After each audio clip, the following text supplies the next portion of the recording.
युद्ध करणं हे क्षत्रिय म्हणून तुझं धर्म आणि कर्तव्य कर्म आहे असं भगवान अर्जुनाला सांगतात. कर्मापेक्षा त्या कर्माला प्रेरक जी बुद्धी ती स्थिर करून समत्वतेनं कर्म करणं आवश्यक आहे असं आपल्याला सांगते ती भगवद्गीता. गुरुर्ब्रह्मा गुरुर्विष्णुः गुरुर्देवो महेश्वरः गुरुसाक्षात् परं ब्रह्म तस्मै श्री गुरवे नमः. तस्मै श्री साईनाथाय नमो नमः. ओम श्री परमात्मने नमः. आता आपण या 18व्या अध्यायातल्या 18व्या अध्यायाकडे येतो आहे. मंडळी, आपण 17 अध्याय पूर्ण केलेत आणि आता 18व्या अध्यायाला सुरुवात करणार आहोत. आजपर्यंत आपण प्रत्येक अध्याय पूर्ण झाला की अगदी पहिल्या अध्यायापासून त्या अध्यायापर्यंत अलीकडच्या या गीता ज्ञान यज्ञामध्ये आपण काय काय शिकलो त्याचा आढावा प्रत्येक वेळी घेतलेलाच आहे. पण आता तसं करण्याची गरज नाही आहे, कारण 18वा जो अध्याय आहे ना, हा भगवद्गीतेचा कळसाध्याय आहे. एक प्रकारची कारिकाच आहे म्हणा ना, कारण या अध्यायात गीतेचं सगळं तत्त्वज्ञान साररूपाने आलेलंच आहे. त्यामुळे केवळ 17व्या अध्यायात आपण काय शिकलो आहे अगदी थोडक्यात पाहूया आणि मग 18व्या अध्यायात सुरुवात करू. 17व्या अध्यायात भगवंतांनी श्रद्धेचं विवेचन केलं आणि सांगितलं की आपली निष्ठा जर श्रद्धायुक्त असेल तर मग आपल्या सर्व विचारांमध्ये आणि आचारांमध्ये सुद्धा, वागण्यामध्ये सुद्धा भगवंताला प्राधान्य दिलं जातं आणि वैयक्तिक सुखदुःखांचा विचार कमी कमी होत जातो. मग प्रसंग कोणताही असला, कितीही भोग वाट्याला आले तरी अशा भक्तासाठी जीवन हे एक आनंददायी प्रवास असतो. आनंदाचे डोहे, आनंदी तरंग, अशीच त्याची अनुभूती असते.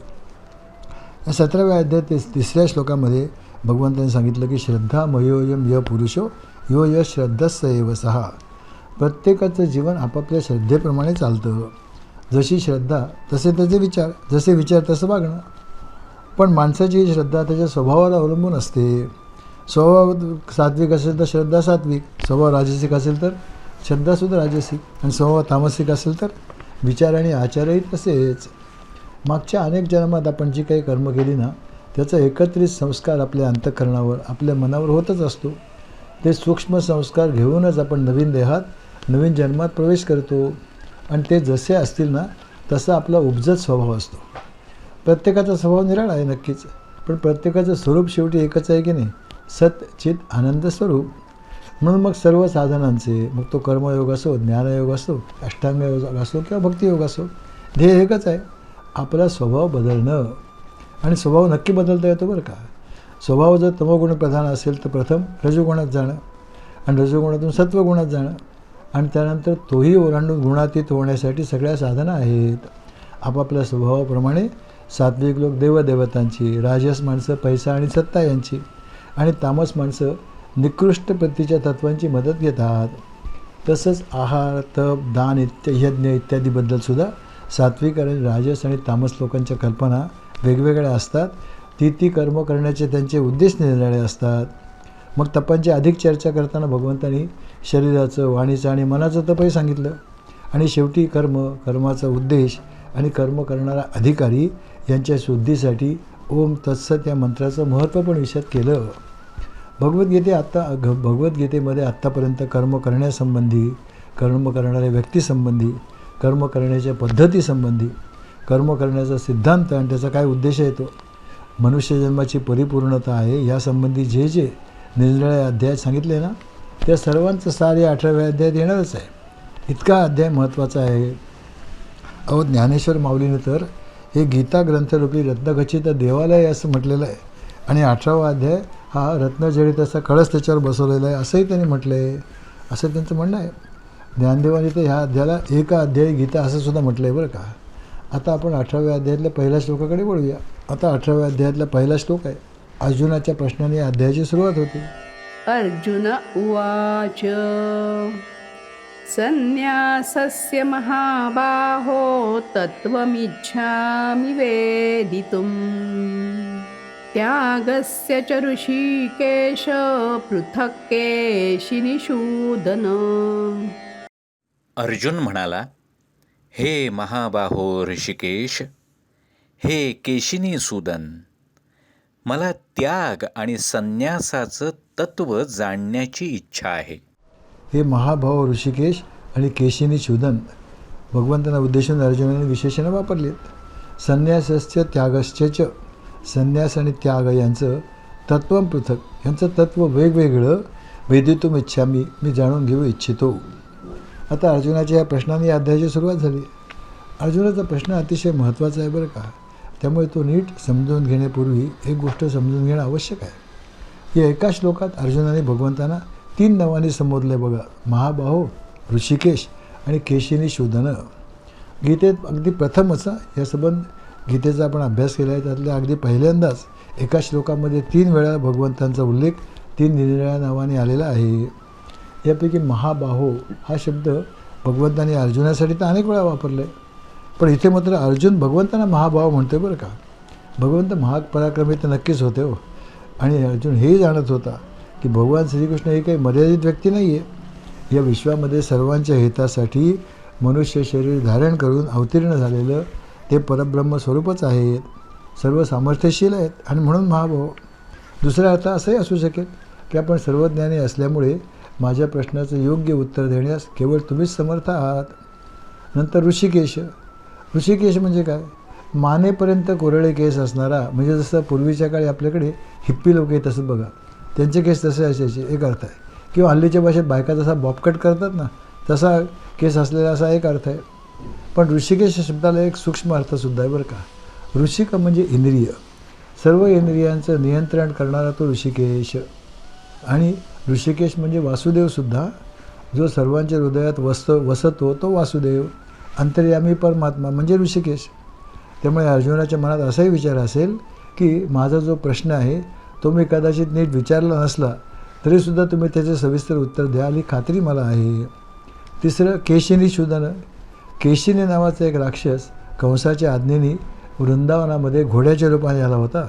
भगवंतांनी त्याचा वध केला, म्हणून त्यांना केशिनी शूदन हे नाव प्राप्त झालं बरं का. इथे अर्थातच केवळ शब्दार्थ घ्यायचा नाही आहे बघा. कोणत्याही राक्षसाचा किंवा वाईट माणसाच्या शरीराचा नाश हा तर केवळ बहिरंगाचा नाश आहे ना, बाहेरच्या अंगाचा नाश आहे. पण आपल्या सर्वांच्या अंतरंगात या सगळ्या जगातल्या वस्तू, व्यक्ती, इच्छा, आकांक्षा यांच्याबद्दल काम आहे, क्रोध आहे, मोह आहे, इत्यादी अनेक इच्छा आहेत ना. आणि काम, क्रोध, मोह हे त्यामुळे शत्रूच आहेत. भगवंतांनी या काम, क्रोध आणि मोहांना वाईट शत्रूच म्हटले आणि ते नरकाचे दरवाजे आहेत असंही म्हटलं आहे. म्हणून आपल्या सर्वांच्या अंतःकरणात असणाऱ्या या महाभयानक शत्रूंचा नाश करणारे भगवंत अशा अर्थाने केशिनी सुदन. आता अर्जुनाच्या प्रश्नाकडे वळूया. अर्जुनाने हा प्रश्न अत्यंत जिज्ञासेने विचारला. आता जिज्ञासा 2-3 प्रकारची असते हो. एक असते केवळ सिद्धांत काय आहे ते जाणून घेण्याची जिज्ञासा, म्हणजे केवळ सामान्य ज्ञान वाढवण्यासाठी, जनरल नॉलेज.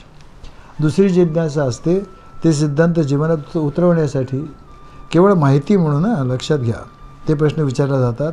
त्यामुळे पुस्तकी विद्वान होता येईल हो, पण स्वतःचं कल्याणपत्र नक्कीच होणार नाही. सिद्धांत समजावून घेऊन तो जीवनात उतरवता येईल का, यासाठी अर्जुनाची जिज्ञासा होती. आणि म्हणून मग भगवंताने या प्रश्नाचं उत्तर सविस्तरपणे या अध्यायात दिलं आहे. या उत्तरामध्ये सर्व गीता विचारांचं सारही समावलेलं आहे. म्हणून ज्ञानदेव या अध्यायाला एक अध्याय गीता असं म्हणतात. अजून काय विचारतोय? संन्यासाचं तत्त्व वेदितुम इच्छामी. संन्यासाचं तत्त्व मी जाणून घेऊ इच्छितो. संन्यास या शब्दाचा अर्थ काय असं अर्जुन नाही विचारत आहे, त्यामागचं तत्त्व काय ते विचारतो आहे. आणि महत्त्वाचं आहे बरं का. आपण बऱ्याच वेळा काय होतं, भाषेमध्ये शब्दामध्ये अडकून बसतो ना, मग तत्त्व राहतं बाजूला. मग द्वैत का अद्वैत अद्वैत इत्यादीमध्ये आपण अडकून जातो. तसं नाही, तत्त्व महत्त्वाचं आणि ते समजणं आवश्यक आहे. आता बघा ना, तुकाराम महाराज यांनी वेदातले जे काही सिद्धांत आहेत ते स्वतःच्या जीवनात उतरवले होते की नाही, आणि म्हणून तर ते महात्मा ना. अर्जुनाचा प्रश्नाचा अर्थ असा आहे, संन्यास कशाला म्हणावं, संन्यासी कसा असावा, कसा असू नये, संन्यासाचं साधन काय आहे, त्याचं आचरण कसं, त्याचा भाव कसा असतो, आणि संन्यासाचं फळ काय आहे. कारण अर्जुनाला हे तत्त्व जीवनात उतरवण्याची इच्छा आहे. आणि एक तर स्पष्ट आहे मंडळी, संन्यास केवळ कपड्यात असतच नाही ना, टिळा माळा ह्यांच्यामध्ये सुद्धा नसतो.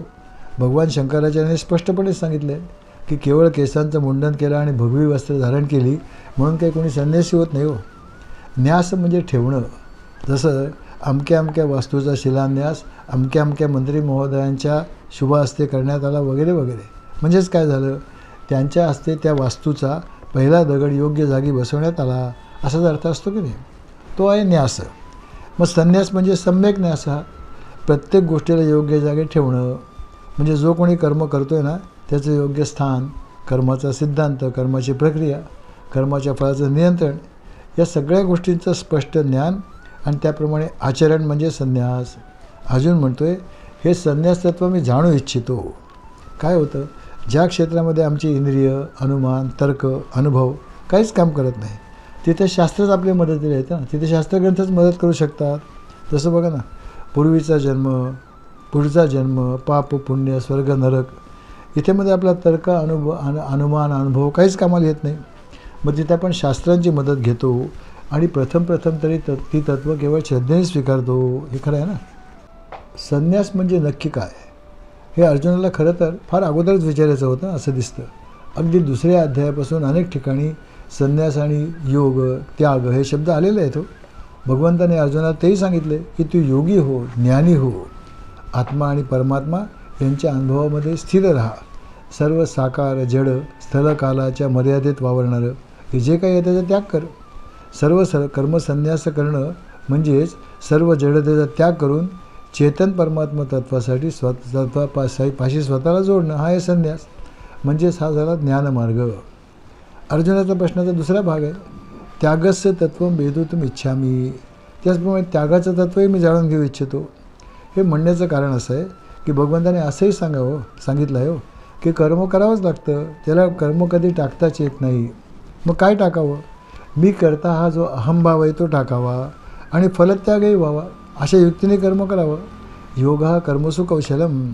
त्यासाठी काय करावं, संगम त्यक्त्वा कर्मफलासंगम इत्यादी पण सांगितलं. आणि अशा अहंभाव, कर्तेपणाचा भाव आणि फलत्याग ह्यानाच कर्मयोग असंही म्हटलं. आणि त्याला जिथं त्याग असं म्हटलेलं आहे ना. ह्यासाठी तिसऱ्या अध्यायाच्या अगदी सुरुवातीलाच भगवंत असं म्हणाले ना, लोकेस्मिन विविधा निष्ठा पुरा प्रोक्ता मया नघ ज्ञानयोगेन सांख्यानाम कर्मयोगेन योगिनाम. तिसऱ्या अध्यायातला तिसरा श्लोक होता. काय अर्थ होतो, या जगात दोन प्रकारच्या निष्ठा असतात. सांख्ययोगांची निष्ठा असते ज्ञानयोग आणि कर्मयोगांची निष्ठा असते कर्मयोगाद्वारे. आपण मगाशीच जाणले की इथं संन्यास म्हणजे ज्ञानमार्ग आणि त्याग म्हणजे कर्ममार्ग.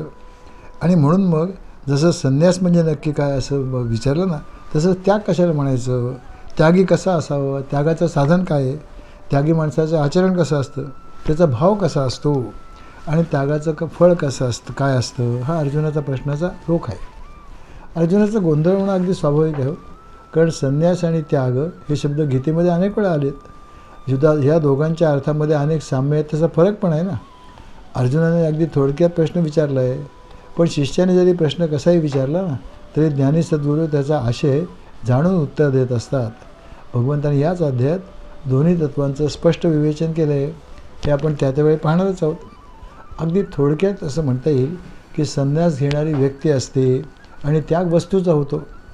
संन्यास माणूस घेतो आणि तो करतो काय, संसारी वस्तूंचा त्याग करतो असं आपण साधारणपणे म्हणतो. म्हणजे संन्यास हा व्यक्तिप्रधान आहे आणि त्याग हा वस्तुप्रधान आहे. संन्यास हा स्वतःहून स्वीकारलेला सिद्धांत आहे. ती वागण्याची आणि विचारांची एक जीवन पद्धती आहे.